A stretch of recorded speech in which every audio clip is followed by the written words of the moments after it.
O circuito da aula prática da semana vai ser aproveitando aí os conhecimentos do oscilador da prática anterior, né? Mas para construir um circuito chamado PWM, tá? Esse vídeo provavelmente vai ficar um pouco mais longo, porque vai ter algumas novidades, alguns componentes que ainda não foram utilizados, né? A gente vai continuar utilizando aqui a mesma fonte de tensão, que vai converter lá dos 127 volts para 12 volts em VCC aqui na saída, acionando esse circuito aqui, que é o principal dele é o 555. Nós vamos acionar um transistor que vai ter aí a finalidade de controlar um motor de corrente contínua, controlar a velocidade dele, que é isso que acontece com o PWM. Se você observar aqui, ó, né, na última aula a gente fez o circuito oscilador, onde tinha o R1 que entrava no pino 7, o R2 que ia no pino 2 e 6, junto com o capacitor aqui fechando o circuito, né, carregando e descarregando, porque quando carrega, né, ele atua aqui o pino 2 e faz a carga, né, do capacitor, e quando chega no nível máximo ele aciona, desaciona lá o relézinho, faz com que descarregue o capacitor, e esse tempo é controlado aí pelos resistores aqui R1 e R2, né? Então, só que agora a gente colocou aqui a diferença que o R2 aqui, né, ele está composto por um potenciômetro, né, e também por dois LEDs que vão interferir no processo aí do PWM. Então, primeiro vamos explicar como que funciona o PWM. PWM significa no português, né? PWM tá uma sigla em inglês, né? Mas traduzindo para o português é modulação por largura de pulso. Então você pega lá um sinal de uma determinada frequência e essa frequência não se modifica, mas sim o tempo de alta e o tempo de baixa que vai modificando. Aqui é quando o sinal está bem centralizado, né? E então o tempo de alta está praticamente igual ao tempo de baixa, formando aí um período, né? Se eu fizer alteração lá do valor do potenciômetro, então esse tempo de baixa vai aumentar, né? Vai diminuir aqui o tamanho do tempo de alta, né? E vai aumentar o tempo de baixa sem alterar o período dele aqui, ó. Então a frequência vai continuar permanecer a mesma, né? Só que vai diminuir o tempo de alta e aumentar o tempo de alta. Por isso que é a modulação por largura do pulso aqui, ó, né? E isso faz com que tenha na saída menos tensão, né, disponível durante esse intervalo de tempo aqui, né, nesse período.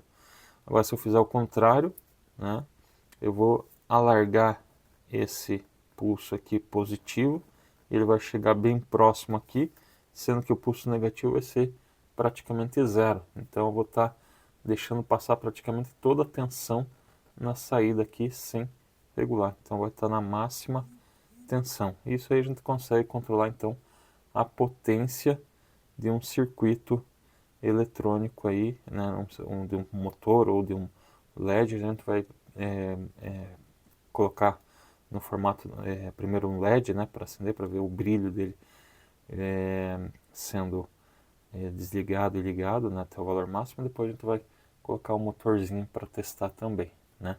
Então aqui eu só coloquei as fórmulas, né, para entender melhor, ó, quando está mais ou menos no centro, com aqueles valores que a gente colocou de R1 e R2.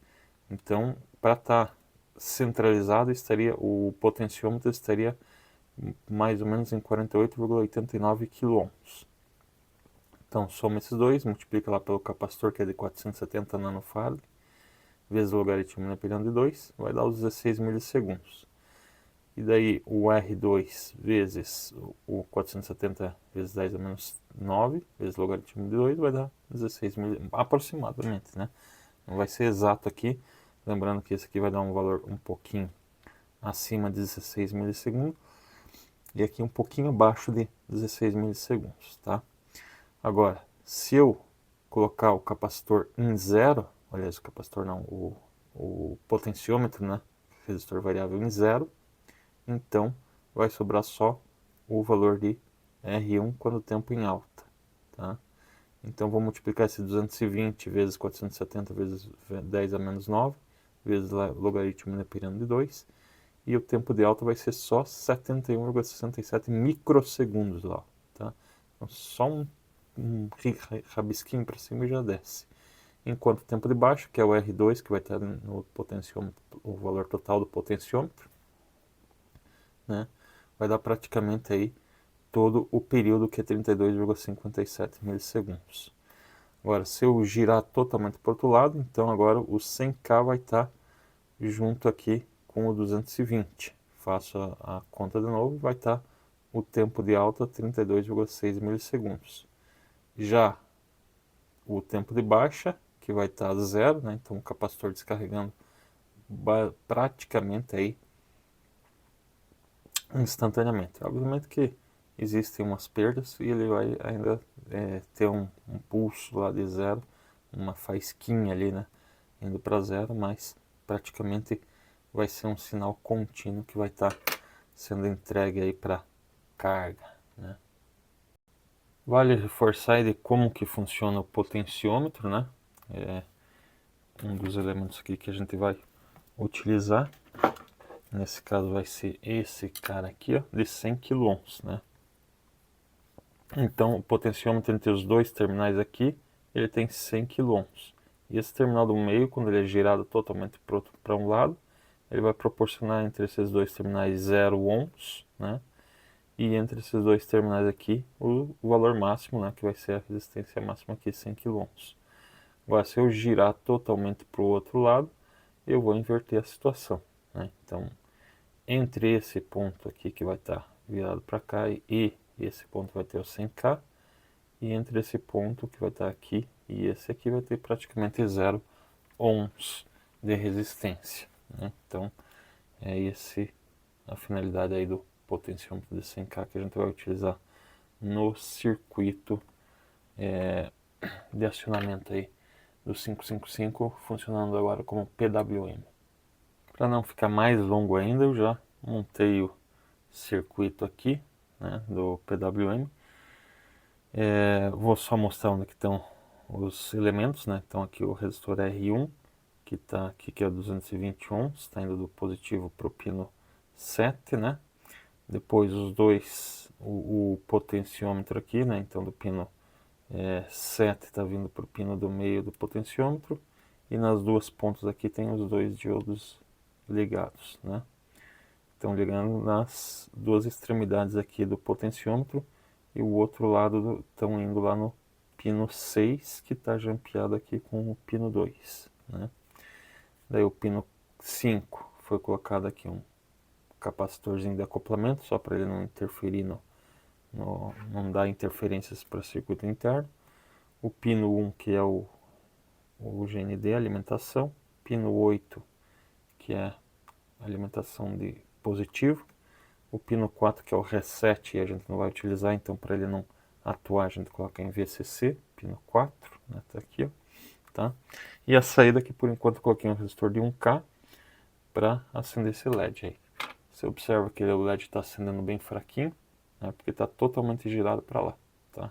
Se eu girar para o outro lado, ó, vai aumentando a potência do LED, ele vai piscando inicialmente, né? Aí chega uma hora que ele acende com a máxima iluminação aí possível.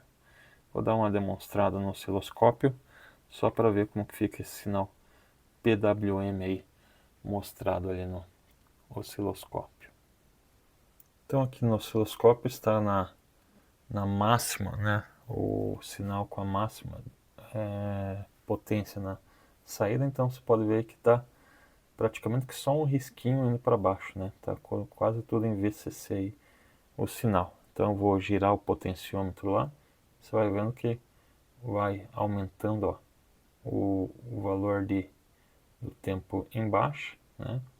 E sem alterar o valor da frequência aí do sinal. Então Então o sinal continua com o mesmo ciclo, né, mesmo período. Ele só vai diminuindo aí o tempo de alta e aumentando o tempo de baixa, né? Fazer um pouquinho devagar só para a gente observar, ó, já está quase um pouco mais, menos da metade, né? E se for girando aqui, ó, já tem mais baixa do que alta, né? Então, agora eu vou baixar totalmente ali, ó.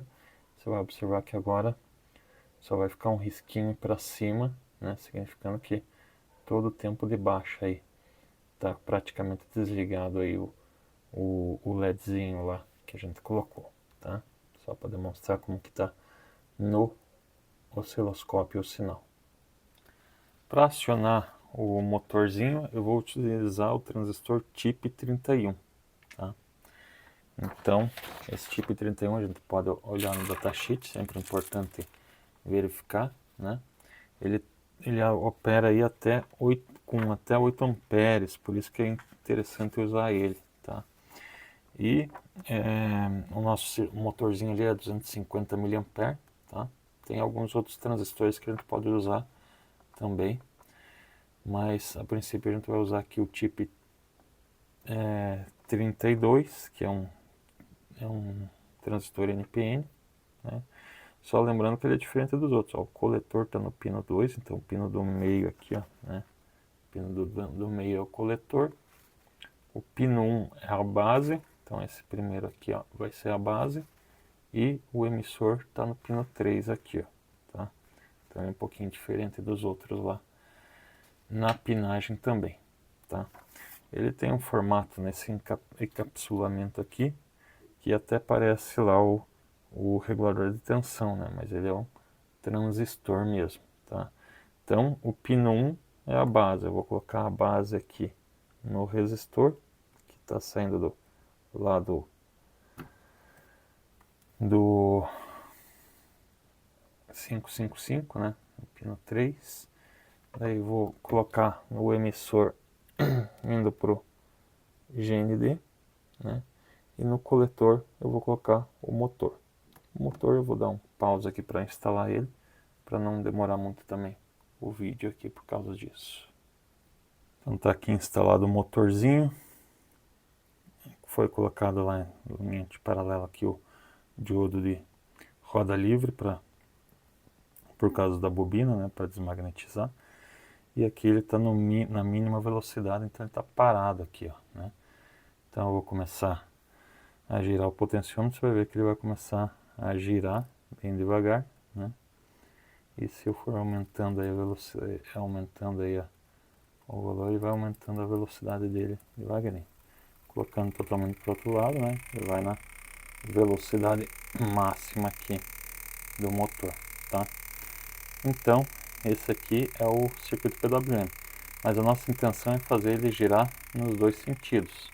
Então agora a gente vai utilizar outra tecnologia aqui que seria a ponte H, né, para que esse motor aqui que está girando só nesse sentido aqui de rotação, né, no sentido horário, para que ele gire no sentido que a gente determinar aqui no circuito, através de alguma chavezinha, né?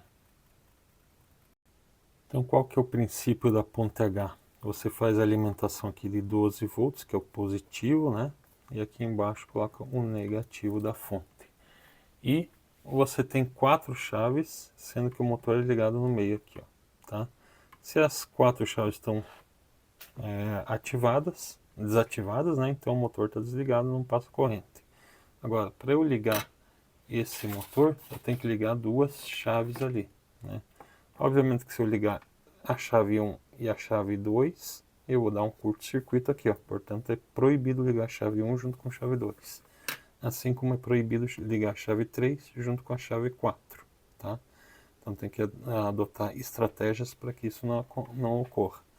Agora, se eu ligar chave 1 junto com a chave 4, a corrente vai circular nesse sentido aqui pelo motor, né? E ele vai começar a girar num sentido de rotação, vamos supor aí no sentido horário de rotação, beleza? Daí se eu abro as 2 chaves, desliga então o circuito, e aí eu quero girar no outro sentido contrário. Então eu fecho a chave 3 com a chave 2. E aí a corrente vai circular nesse sentido contrário aqui, ó, no motor, né? Vindo por aqui. Então a ponte H vai ajudar eu fazer a reversão de sentido de rotação do motor, né? Com o auxílio aí de chaves para acionar essa inversão, né?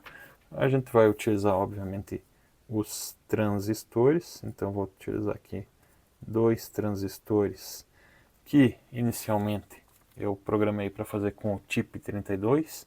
No entanto, o dispositivo que vai acionar esses transistores, ele não tem a corrente suficiente, né, para conseguir colocar na base aqui e atuar o TIP 32. Portanto, eu coloquei outro transistor aqui, que vai ser um jogo de PNP com NPN, tá? Que é o 327 e o 337. Então, eu vou pegar aqui primeiro os PNP, que vão ser jogados lá com o emissor lá no positivo, né? E aqui do outro lado vai ser o outro PNP aqui, ó, tá? Então, um PNP de cada lado aqui recebendo o positivo da fonte, né? E que seria que seria aqui a chave 1 e a chave 3. Eu vou fazer o desenho aqui para não ficar borrando, né? Vou fazer em outra folha aqui para melhorar aqui o sinal. Então agora continuando aí, para acionar aqui, ó, a ponte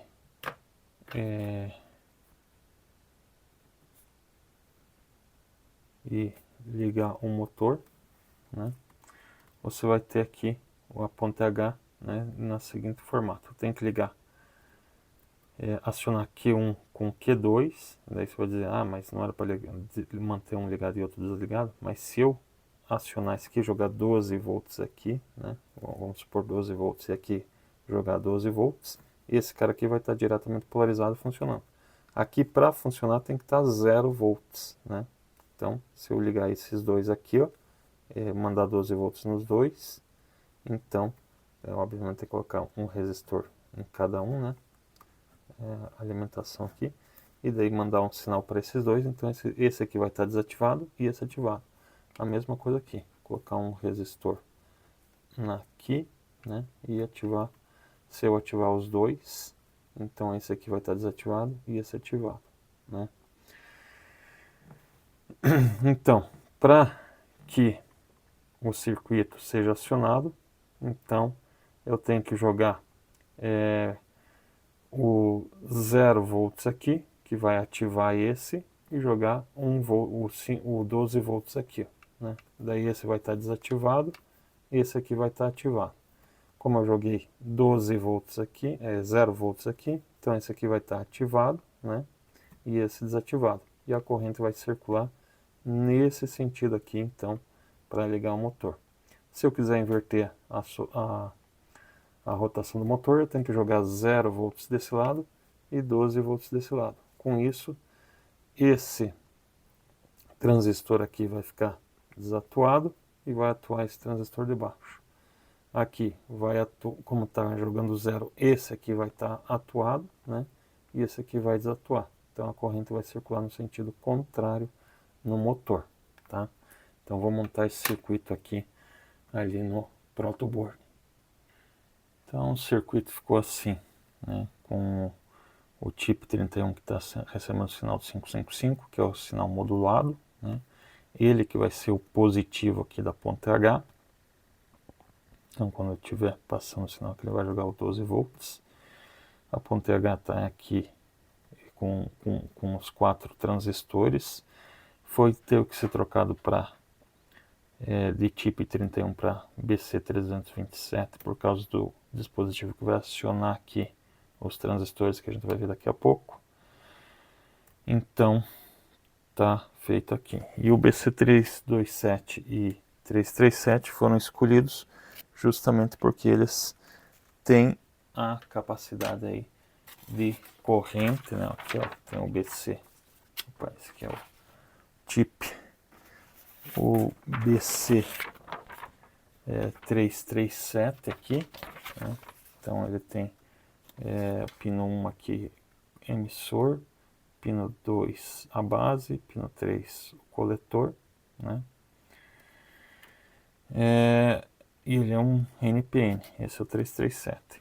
E ele tem aí como corrente de coletor a corrente de 500 mA. Então, como o motorzinho é de 250 mA, eles comportam esses dois BC337. E o BC237, que é o NPN, PNP, né? Então, pino 1 é o coletor, pino 2 a base, pino 3 o emissor. Ele suporta até 800 mA em corrente de coletor, tá? Então, mais do que suficiente aí para fazer essa ponte H com esses transistores. Eles têm menos capacidade que o tipo 31, que é até 8 amperes, mas como o nosso motorzinho que a gente vai testar é 250 mA, dá para fazer com esses daí, já que o cara que atua aqui, os transistores, ele não tem uma corrente suficiente para atuar o tipo 31 lá, tá? Então, agora vamos testar aqui o circuito, né? Vamos colocar primeiro positivo de um lado e negativo do outro lado, para que esteja atuado esse transistor com esse, né? E o motor rotacione no sentido.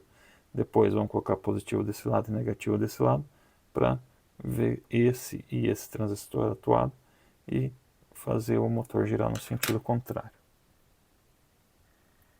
Então tá aqui meio embolado aqui, né? Mas tá aqui os transistores, ó, os dois 327 aqui e os dois 337 aqui embaixo, tá? Os resistores de base aqui, vendo em cada um deles.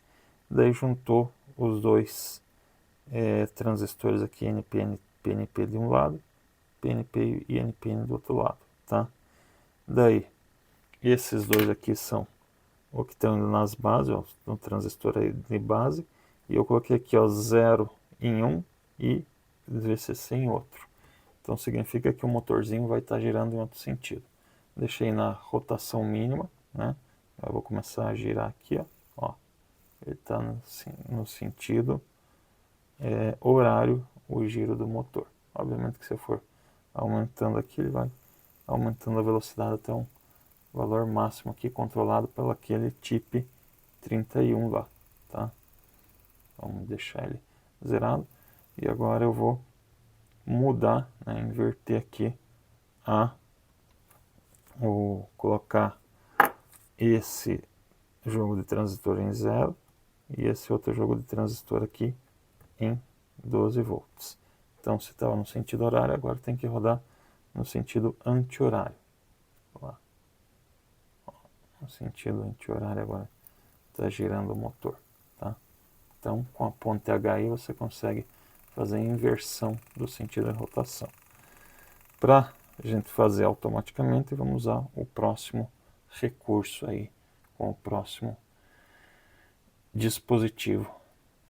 Então, o próximo dispositivo que a gente vai conhecer, ele depende do recurso chamado porta lógica. Obviamente que a gente não vai aprender aqui tudo esmiuçado sobre as portas lógicas, mas só para compreender o funcionamento dele.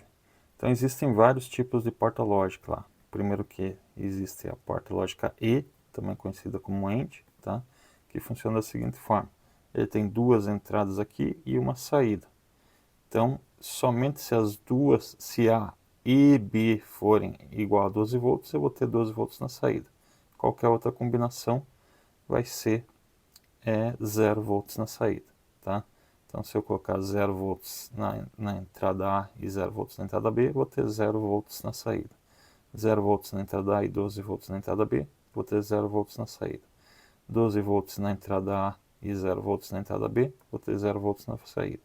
Se eu colocar 12 volts nas duas entradas, então eu terei 12 volts na saída.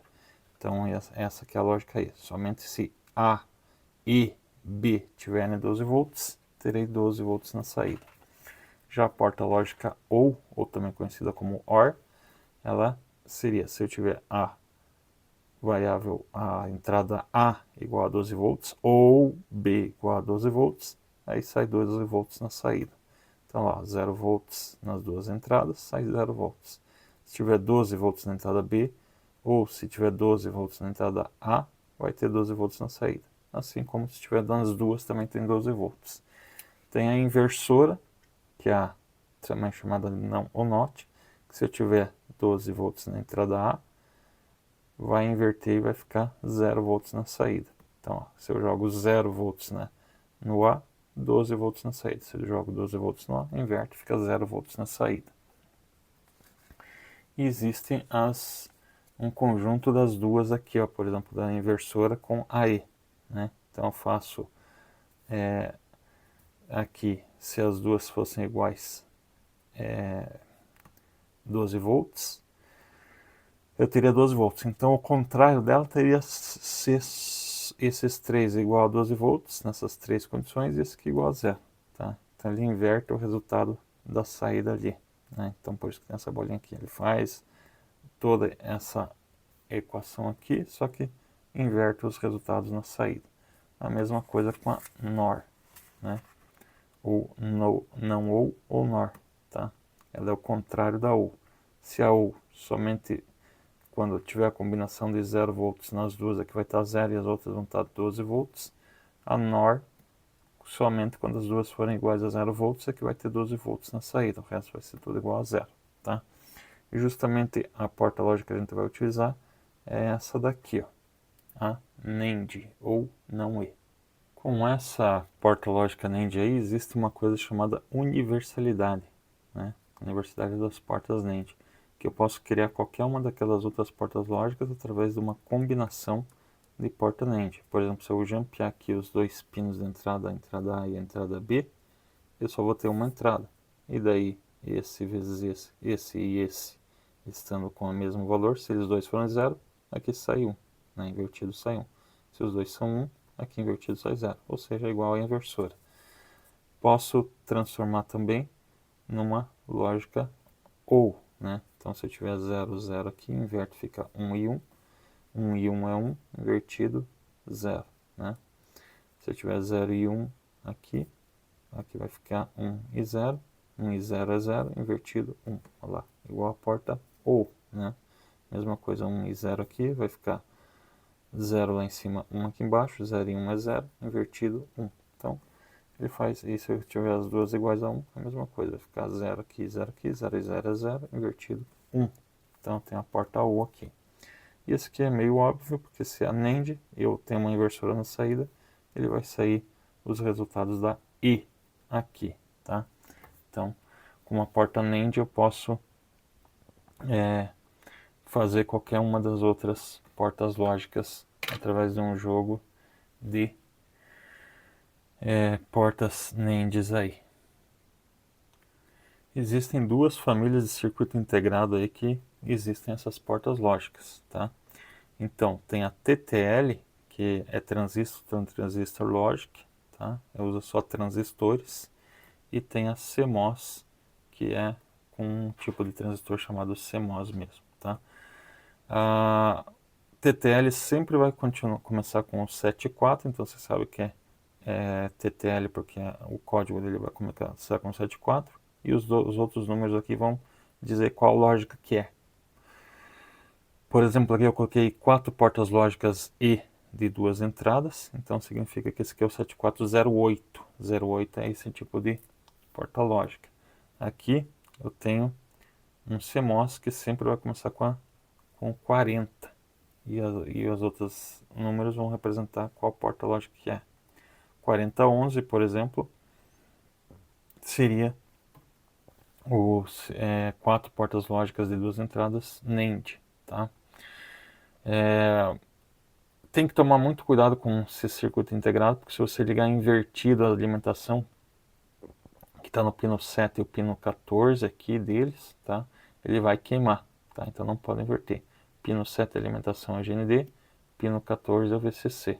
Mas sempre tem que conferir no datasheet, porque como você pode ver, ó, as pinagens são às vezes são invertidas aqui, tá? Então eu peguei aqui o datasheet do 4093, que é o CI que a gente vai utilizar para essa prática aí.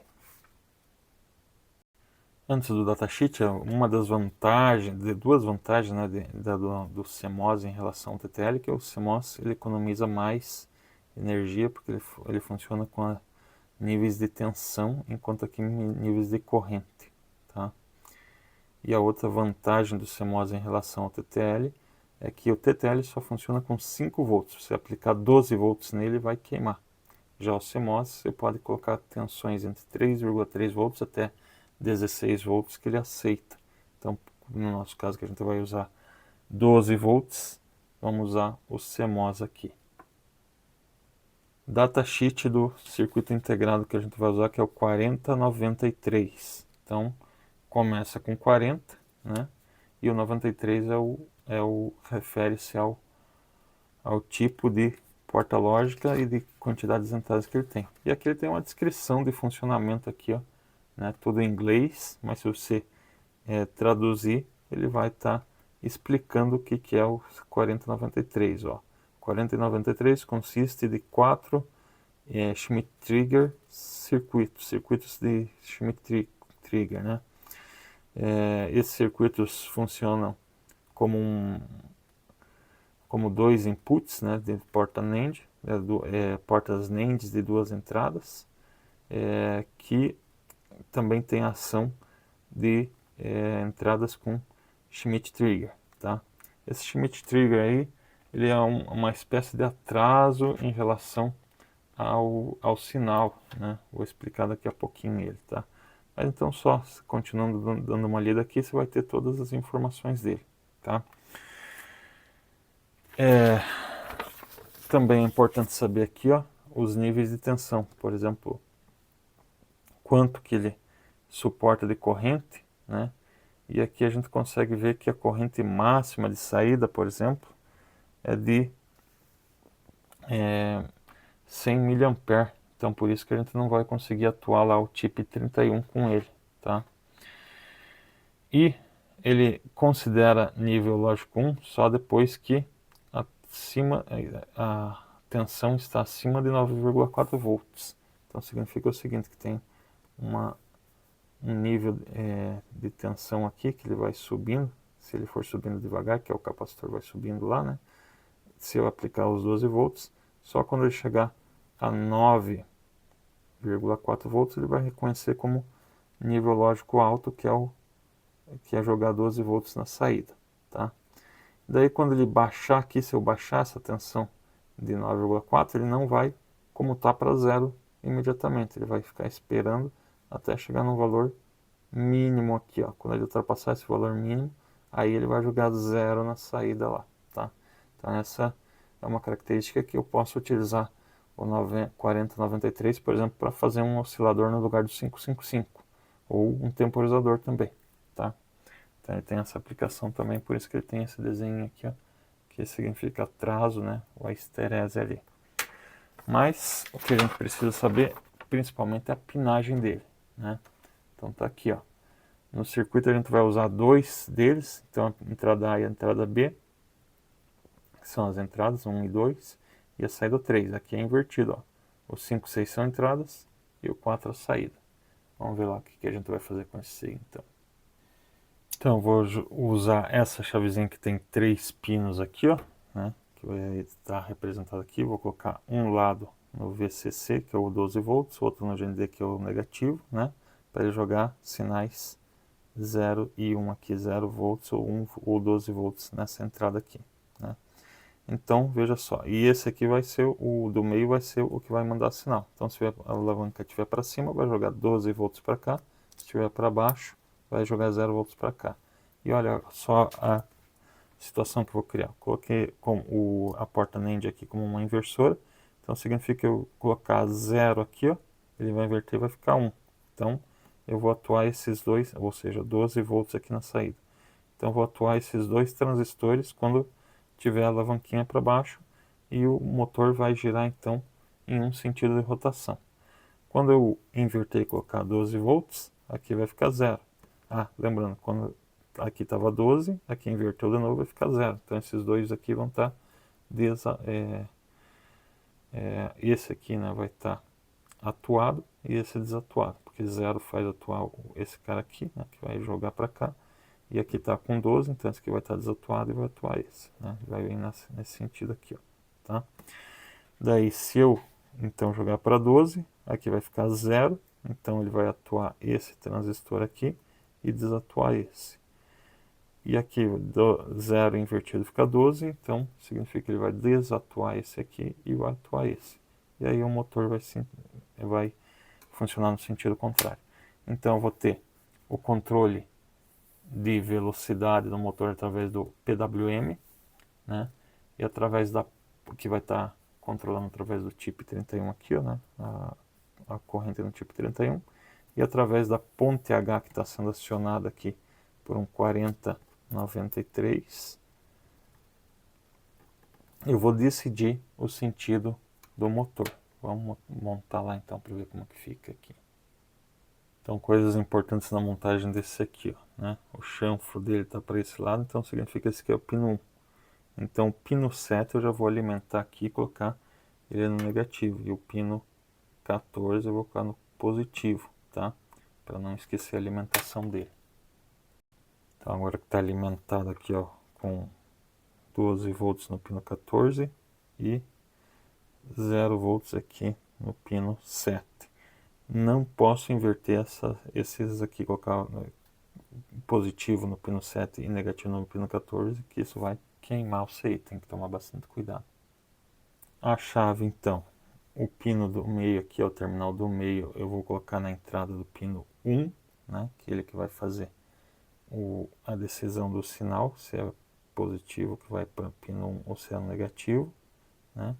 E os outros dois eu vou colocar lá entre o negativo e o positivo da fonte aqui, ó, né? Então eu vou poder decidir aqui, ó, a rotação do motor, tá?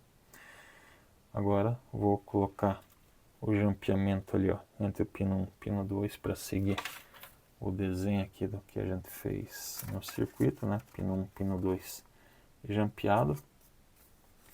A saída do pino 3 vai lá para uma desses transistores aqui, ó, né? Vou até tirar aqui, ó, que é esse cara aqui, ó. Então pino 3 vai para cá. Daí o pino 3 vai para a próxima porta lógica, que vai levar para cá o pino 4, né? Vai para esses transistores aqui, ó, né? Agora é só fazer o jampeamento, vou terminar aqui e a gente mostra o funcionamento. Então tá aqui, ó, com a chavezinha no nível lógico 1, ele está funcionando no sentido horário. Agora vou colocar para baixo aqui, inverteu a rotação do motor, e eu posso controlar também a velocidade do motor aqui nos dois sentidos. É isso então, a prática de hoje.